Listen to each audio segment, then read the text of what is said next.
Hello, folks. Jim here with Science Talk. I want to discuss with you something that appeared recently in the online publication EOS, and kind of alarming headlines here. Climate change has already aggravated 58% of infectious diseases. Global warming has, in certain instances, amped up some of the world's most deadly diseases. Okay, let's get into this. Here is a photograph of the rod-shaped Bacillus anthracus, right? And that causes anthrax, right? The name anthracis implies. Is one pathogen that is worsened by drought, heat waves, and heavy rainfall. What is happening around the planet? Okay. Consequences of climate change are not reserved for the oceans and atmosphere. Diseases have secured a larger presence in recent years due to global warming. An analysis of more than 800 published studies, scientists from the University of Hawaii at Manoa discovered climate change had exacerbated 58% of infectious diseases in certain documented instances. Though less common, climate warming also lessened 16% of infectious diseases. So even if you try to offset that, that's still a 42% differential in exacerbating infectious diseases. Okay, so a quote from coastal hydrologist Tristan McKenzie from the University of Gothenburg in Sweden. We never imagined the magnitude of diseases impacted by climate change. I think that was quite shocking to all of us. And McKenzie completed this work uh, working on his dissertation. The illnesses aggravated by climate change include some of the deadliest, such as measles, malaria, diarrheal diseases. Scientific literature has long supported the fact that climate change enhances certain diseases. A study earlier this year found that bacteria caused diarrhea could become more dominant as wetter and warmer conditions spread. However, this is the first paper to really comprehensively try and put together the full picture as well as quantifying. Warming temperatures, changes in precipitation, and floods worsen the highest number of diseases. These factors are followed by other hazards associated with climate change, including fires, storms, sea level rise, ocean climate change, heat waves, droughts, changes to land cover. Basically, everything that's happening lately. Sifting through more than 77,000 articles in the literature, researchers found that warming stood out as a key escalator for infectious diseases. In Scandinavia in 2014, an outbreak of cholera, which is a warm water disease, was a surprise. An aggravating factor was an unusual heat wave that came within 160 kilometers of the Arctic Circle that summer. That's 100 miles. Warming the ocean's surface waters, that same warm water provided a breeding ground for Vibrio bacteria. When unknowing people encountered the infected seawater or ingested it, it gave them infectious and sometimes fatal diarrheal diseases such as cholera. A team of ocean and public health researchers recounted a Scandinavian outbreak in the Journal of Emerging Infectious Diseases back in July of 2016.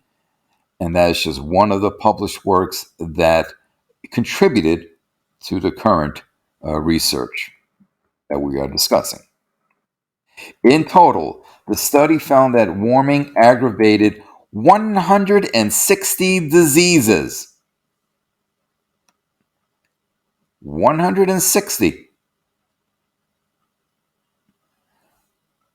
Pick your poison. On the flip side, warming diminished some diseases. Warming winters in Ontario, Canada, for instance, led to fewer pneumonia cases among people over 65, according to a 2007 social science and medicine study conducted by a group of Canadian geographers, health experts. The UHM team created an interactive visualization of climate's effects on diseases and published their findings, what we're discussing, in the journal Nature Climate Change.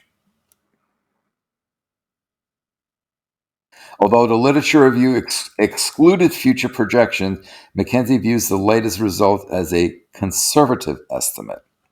In a lot of cases, disease outbreaks will be poorly documented, particularly for rare diseases. I can only imagine this will worsen in the future.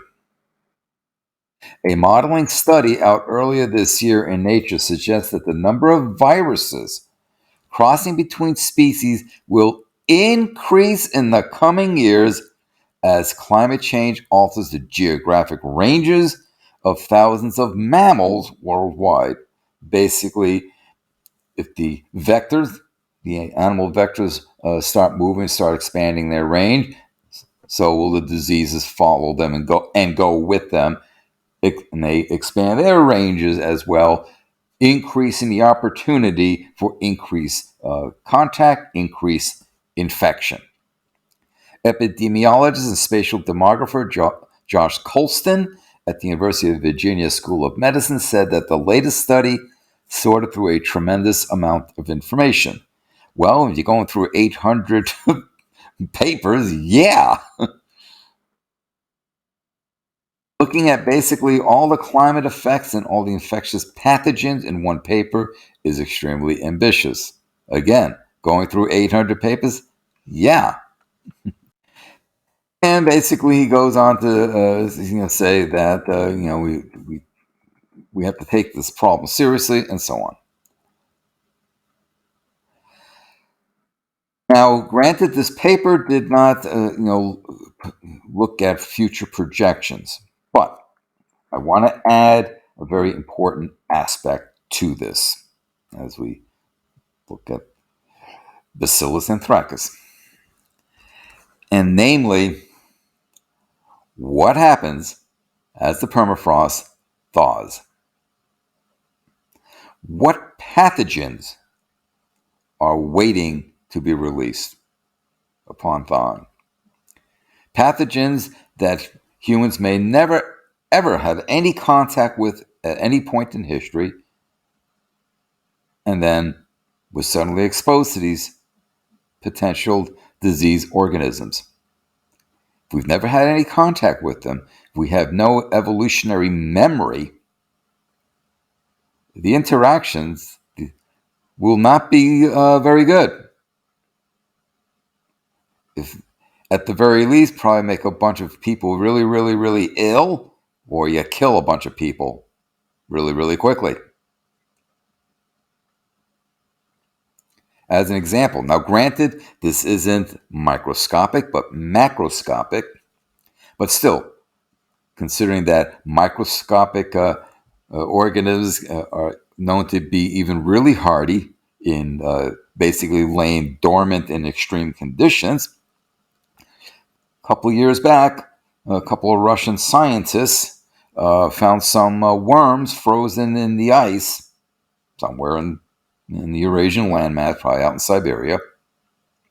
They brought them back to the lab, melted the ice, thawed out the worms. They wanted to study the worms. Well, to their surprise, they found the worms. Now, they were only about like a couple of centimeters in length, like 2 centimeters or so. But they found the worms wriggling around on the table. After being frozen for 35 to 40,000 years, they came back to life. Just think, as the permafrost thaws, as the ice melts, as the Arctic warms, what those pathogens that will come out of their dormancy state become active, looking to infect organisms. Now, it could be that they'll infect an animal that we then become in contact with, or infect us directly, or both. An animal being infected, whatever. But the point is, the likelihood is that humans will be exposed to whatever these pathogens are, the diseases that they cause, and it will not be pretty. And given the kind of society we are in today, how things rapidly spread around the planet, that'll be one way to wipe out a whole bunch of humans real quickly. And if that were to come to pass, that would be yet another example of what happens in the Arctic does not stay in the Arctic. So this should be concerning. It's alarming and it's concerning, and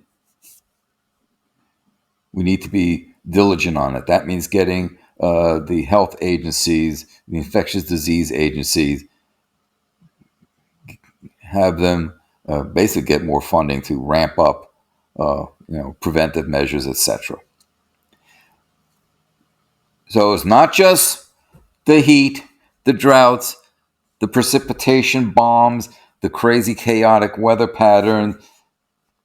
It's also disease possibilities, exposure to pathogens at an increased rate that will probably all work hand in hand to drastically reduce the number of people on this planet. So, on that cheery note, we'll talk soon. Hello, folks. This is Jim here with Science Talk, asking you to please subscribe to my channel and to inform others of my channel and of the work that I do. Please share to social media platforms that you use. Also, as a reminder, don't forget to click the bell so that you know when I load up more videos. Finally, I ask that you support the work that I do by becoming a patron at patreon.com. Details in the description box below. Thank you for your support.